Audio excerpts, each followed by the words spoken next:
Hello అండి, welcome to Pushpa's cooking. ఈరోజు ఎంతో రుచికరమైన టేస్టీ తెలుగువారి ఫేవరెట్ రెసిపీ మసాలా గుత్తి వంకాయని ఎలా తయారు చేయాలో చూద్దాం. ఇక్కడ నేను 300 గ్రాముల వంకాయలను తీసుకుంటున్నాను.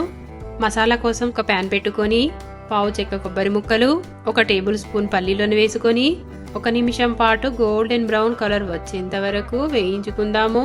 అవి వేగాక 1 టేబుల్ స్పూన్ ధనియాలు, 1 టీ స్పూన్ జీలకర్ర, 1 టేబుల్ స్పూన్ నువ్వులు, కొద్దిగా బండ పువ్వు, 4 లవంగాలు, 2 యాలకులు, 2 దాల్చిన చెక్క ముక్కలు దూరగా వేయించుకొని చల్లారిన తర్వాత మిక్సీలో వేసి ఇలా బరకగా గ్రైండ్ చేసుకుందాము.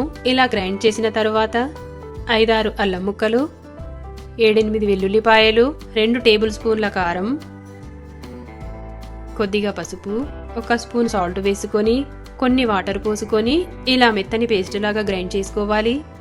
ఈ విధంగా ఒక వంకాయను 4 భాగాలుగా కట్ చేసుకొని మనం తయారు చేసిన మసాలాను ఈ వంకాయలకు వీలైనంత మసాలా స్టఫ్ చేసుకుందాము.